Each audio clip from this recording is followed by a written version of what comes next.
باپ کی میت سے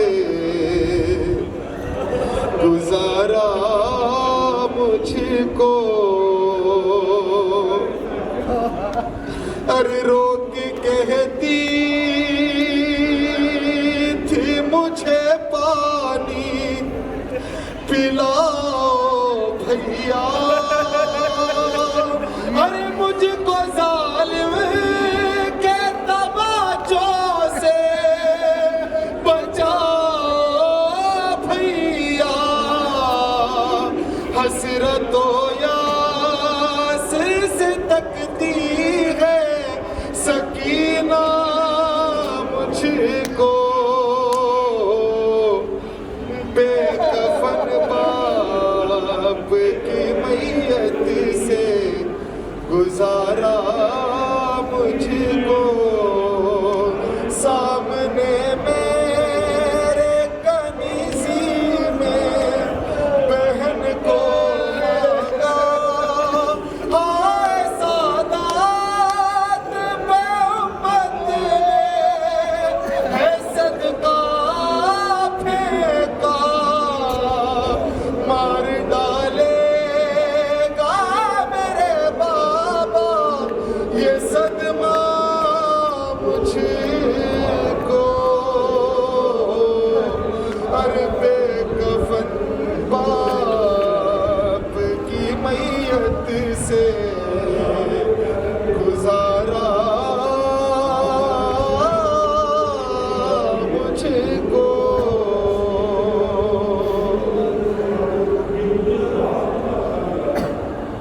بات حسین جناب زینب سلام اللہ علیہ نے کیا کہا ہے؟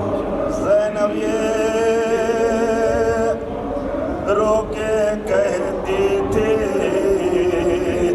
اے بے وطن حسین، کہ زینب یہ رو کے کہتی تھی اے بے وطن حسین، کہ تجھ سا نہ کوئی ہووے غریب الوطن حسین، کہ تجھ سا نہ کوئی ہووے غریب الوطن حسین، کہ اماں میں رہ نہ پاؤں گی کہتا تھا یہ اخی، کہ جلتی زمین پہ آج ہے میت میری پڑی، کہ زخموں سے چور چور ہے سارا بدن حسین۔ جناب عرفان صاحب، محترم عرفان صاحب،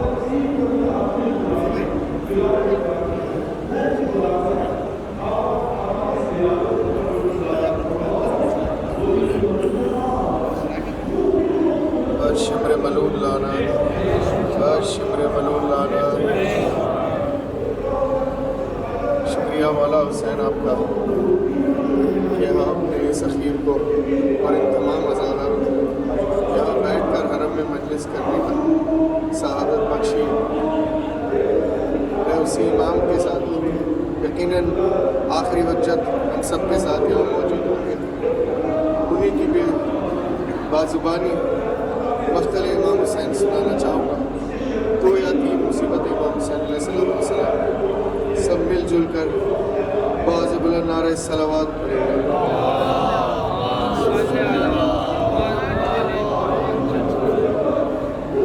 شبیر کے زخموں پر مہدی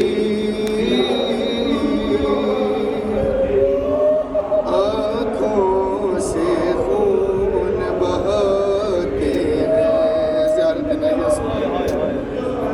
شبیر کے زخموں پر مہدی آنکھوں سے خون بہاتے ہیں، تیرے سوکھے گلے کو کاٹا گیا،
ان زخموں پر پھر آنکھ لئی ہنس کر پتھر برساتے ہیں. زیارت نائیہ میں امام زمانہ فرماتے ہیں کہ سلام ہو میرے جد پر جس کی دائیں طرف کی پسلیاں بائیں طرف کی پسلیوں سے مخلوط ہو. تیرے دائیں طرف کی پسلی پر آوازیں بلند کر کے رویا. تیرے دائیں طرف کی پسلی پر ایک نیزہ لگا تو بائیں گرا. جب بائیں طرف کی پسلی پر ایک نیزہ لگا تو دائیں گرا. کس کی طرح مولا حسین کی پسلیاں توڑی گئی ہیں؟ ارے زہرا کی طرح اے مولا تیری، زہرا کی طرح اے مولا تیری. اب ظالم پسلیاں توڑتے ہیں. ہم سب نے یہ سنا ہے کہ امام کا لاشا تیروں پر معلق تھا. اب ظالموں نے میرے غریب امام سے کیا کیا لوٹا ہے دیکھیں. کوئی لوٹتا ہے پھر تیری آباد، کوئی لوٹتا ہے آباد تیرا، کوئی تیرا کمر بد کھینچتا ہے.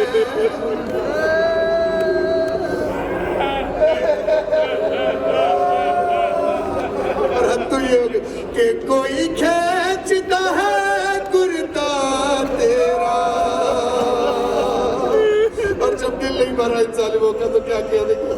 اور گرم زمین کی خاک تیرے، اور گرم زمین کی خاک تیرے، زخموں میں ستم گر ڈالتے ہیں. خروج صاحب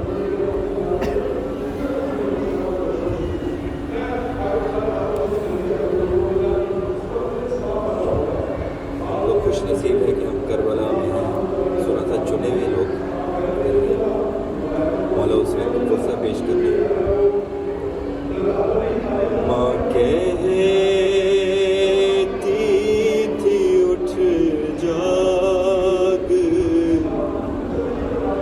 میری جان سکینہ. ماں کہتی تھی اٹھ جاگ میری جان سکینہ. اٹھ گھر کو چلے کھل گیا زندان سکینہ. بوندے جو تیرے شمر نے چھینے وہ دلا دوں. بوندے جو تیرے شمر نے چھینے وہ دلا دوں.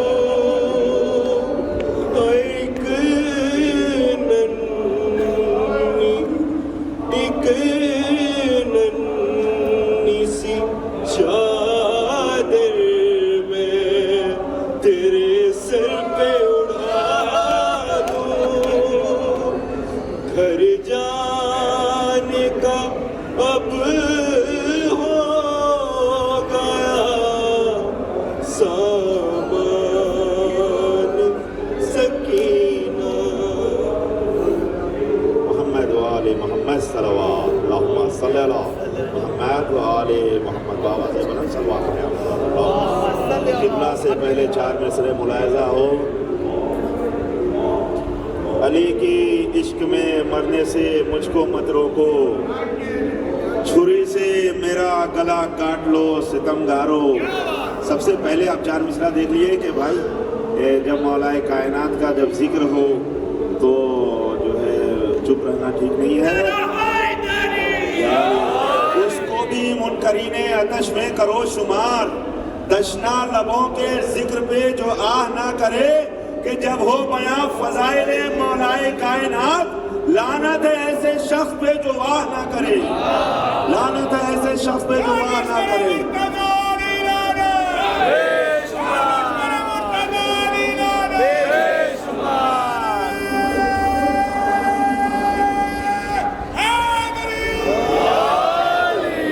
قبلہ 4 مصرے سنیے بلال کاظمی صاحب کے کہ ہر کے استقبال کو عباس و اکبر آ گئے ہر کے استقبال کو عباس و اکبر آ گئے ایک قطرے کے لیے 2 سمندر آ گئے ہر کے استقبال کو عباس و اکبر آ گئے ایک قطرے کے لیے 2 سمندر آ گئے کہ ہر کے بیٹے نے کہا چلیے پدر افسر کے بل دیکھیے اب سامنے سمت پیغمبر آ گئے دیکھیے اب سامنے سمت پیغمبر آ گئے کہ علی کی عشق میں مرنے سے مجھ کو مت روکو علی کی عشق میں مرنے سے مجھ کو مت روکو چھری سے میرا گلا کاٹ لو ستم کرو علی کا ذکر عبادت ہے اب تو کر لے دو کہا ہے دار پہ میسم نے آئے علی والو کہ نمک حرام ہو گئے تم اعتبار مت کرنا کبھی بھی سانپ کے بچوں سے پیار مت کرنا کبھی بھی سانپ کے بچوں سے پیار مت کرنا بہت ادب کے ساتھ میری گزارش ہے جناب محترم ذاکر علیہ بیت ناصر حسین صاحب قبلہ سے وہ آئے میں پہ تشریف لائے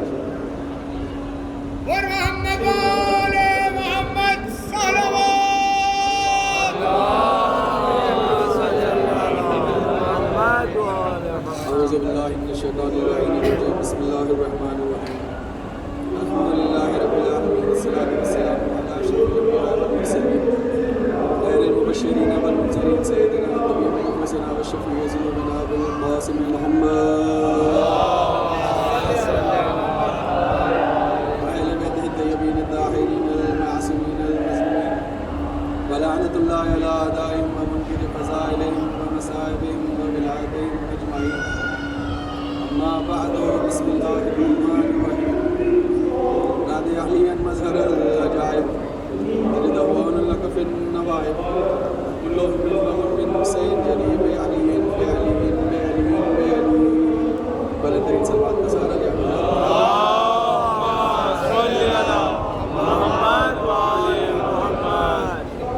سب سے پہلے تو میں شکر گزار ہوں ذات واجب کا ذات لم یزل کا اس خالق کائنات کا اس ذات لا یدرک کا کہ جس نے مجھے اہل بیت علیہ الصلوۃ والسلام کا ذکر کرنے کی توفیق دی ہے اور یقیناً یہ میرے لیے باعث شرف ہے کہ میرا خطاب آپ جیسے اعلیٰ ترین اہل بیت حضرات سے ہے جو صاحبان عقل و ایمان اور حاملان علم و بصیرت ہے دیکھیے بہت ہی مختصر سی گفتگو ہوگی تو آپ حضرات مجھ سے جڑے رہیے گا کیونکہ دیکھیے بہت ہی کم وقت دیا گیا ہے اور مشکل سے 15 منٹ یا 20 منٹ مشکل سے مجھے اپنی بات کو جو ہے آپ حضرات کے سامنے پیش کرنا ہے تو آپ حضرات مجھ سے جڑے رہیے اور اپنی آمادگی کا ثبوت دیتے ہوئے ایک بلند ترین صلوات کا سہارا لیں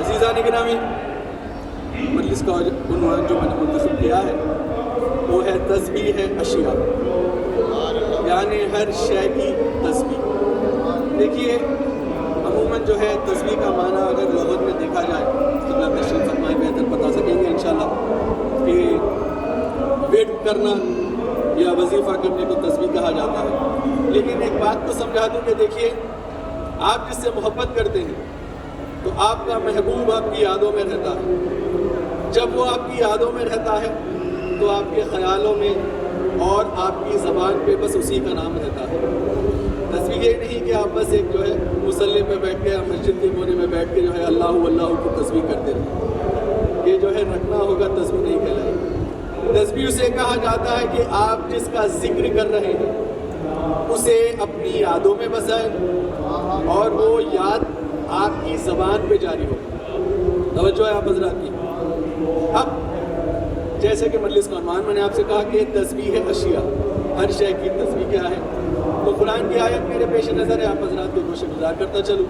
قرآن میں ارشاد ہو رہا ہے، سورہ بنی اسرائیل کی آیت ہے، بسم اللہ الرحمن الرحیم، وَإِن مِّن شَيْءٍ إِلَّا يُسَبِّحُ بِحَمْدِهِ وَلَٰكِن لَّا تَفْقَهُونَ تَسْبِيحَهُ. وَإِن مِّن شَيْءٍ، ایسی کوئی شے نہیں ہے، إِلَّا يُسَبِّحُ بِحَمْدِهِ، جو اللہ کے حمد کی تسبیح نہ کرتی ہے. وَلَٰكِن لَّا تَفْقَهُونَ تَسْبِيحَهُ، لیکن تم ان کی تسبیح کو ایک بلند ترین سماعت کا سہارا لے حضرات میں چاہیے.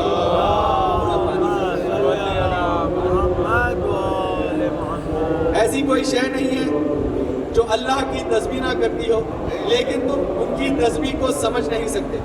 تو آئیے جس چیز کو ہم سمجھ نہیں سکتے اسے سمجھنے کی کوشش کرتے ہیں اللہ کے علم کے دروازے سے، اور سوائے ان کے کوئی یہ سمجھا بھی نہیں سکتا کہ اشیاء کی تسبیح ہے کیا.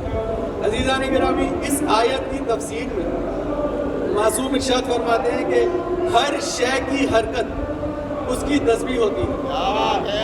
توجہ ہے آپ حضرات، ہر شے کی حرکت اس کی تسبیح ہوتی ہے. یعنی یہ جو پتوں کی آوازیں آپ سن رہے ہیں، یہ ذکر خدا کر رہے ہیں، تسبیح خدا کر رہے ہیں. یہ جو پانی کی آواز آپ سن رہے ہیں، یہ جو ہے تسبیح خدا کر رہے ہیں. یہ جو ہوا آپ جو ہے دیکھ رہے ہیں یا ہواؤں کو جو محسوس کر رہے ہیں، ہواؤں کی آواز جو آپ سن رہے ہیں، یہ تسبیح خدا کر رہے ہیں. ایک بلند ترین سماعت کا سہارا لے.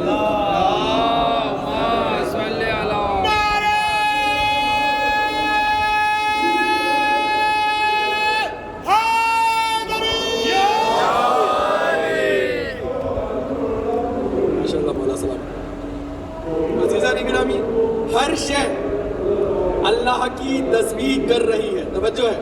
دیکھیے آپ حضرات اگر کہتے رہیں گے تو میں آپ حضرات سے جڑا رہوں گا، ٹھیک ہے. ہر شے اللہ کی تسبیح کر رہی ہے. ایک واقعے سے جو ہے اپنی بات کو میں مکمل کرنا چاہوں گا. عزیزان گرامی، امام جعفر صادق علیہ السلام آپ اپنے گھر میں تشریف فرما تھے. ایک شخص آپ سے ملاقات کو آیا، اتنے میں ایک کبوتر مولا کے گھر میں تھا. تو مولا نے اس شخص سے کہا کہ اے شخص، کیا تو گھر میں کبوتر پالتا ہے؟ کہا مولا میں نہیں پالتا. اچھا، کیا تو یہ جانتا ہے یہ جو کبوتر کی آواز آ رہی، کبوتر جو آواز نکلتی ہے، ہمری وائس جو ہوتی ہے کبوتر کی، یہ جو آواز ہے کبوتر کی، کیا تو جانتا ہے کہ یہ کیا کہہ رہا ہے؟ کہا نہیں، میں نہیں جانتا. مولا نے کہا کہ اے شخص، اپنے گھر میں کبوتر پالا کر، کیونکہ یہ جو اس کی آواز ہے نا، یہ در حقیقت ہمارے دشمنوں پہ تبرہ کر رہا ہے. جڑے رہیے. دیکھیے آپ حضرات جو سامنے بیٹھے ہیں، تھوڑا اگر مجھ سے جڑے رہیں گے تو میں کو پہنچا سکتا. یعنی یہ جو کبوتروں کی آواز ہے، یہ حقیقت میں اہل بیت کے دشمنوں پہ تبرہ کر رہا ہے. جملہ حاضر کرنے لگا. عزیزان گرامی، اپنے قلب میں محفوظ کیجیے گا، یہ کبوتر جو اہل بیت کے دشمنوں پہ تبرہ کر رہا ہے، اللہ اسے اپنی بارگاہ میں تسبیح کہہ رہا ہے.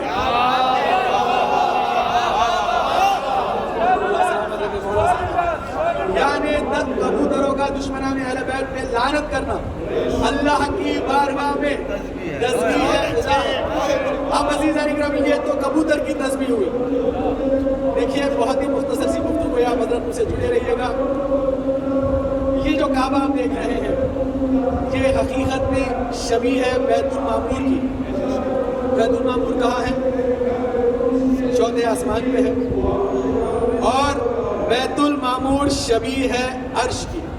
معصوم سے پوچھا گیا کہ مولا یہ کعبہ چوکونی کیوں ہے، 4 سائیڈڈ کیوں ہے؟ تو مولا نے کہا کیونکہ بیت المعمور چوکونی ہے لہٰذا کعبہ چوکونی ہے. مولا سے پھر پوچھا گیا مولا بیت المعمور چوکونی کیوں ہے؟ تو مولا نے کہا کہ بیت المعمور سمجھ میں آ رہی ہے بات حضرت؟ جی بسم اللہ. بیت المعمور چوکونی کیوں ہے؟ تو مولا نے ارشاد فرمایا کہ بیت المعمور چوکونی اسی لیے ہے کیونکہ عرش چوکونی. دیکھیے سائز کے اعتبار سے نہیں، ڈائیگرام کے اعتبار سے سمجھ رہے ہو، وسعت کے اعتبار سے ورنہ عرش تو بہت کافی بڑا ہے. آپ حضرات ایک مجلس سے سن چکے ہیں کہ ساتوں زمین اور ساتوں آسمان عرش کے مقابلے میں ایسے ہیں جیسے کسی جنگل میں ایک حلقہ یا کڑا پڑا. ٹھیک ہے، تو وہ وسعت ہے عرش کی. تو عزیزان گرامی، عرش کی شبیہ ہے بیت المعمور جو چوتھے آسمان پہ ہے، اور بیت المعمور کی شبیہ ہے کعبہ. اب معصوم ارشاد فرماتے ہیں کہ اب جیسے خانہ کعبہ کے جو 4 دیواریں ہیں نا، ویسے ہی عرش کی جو 4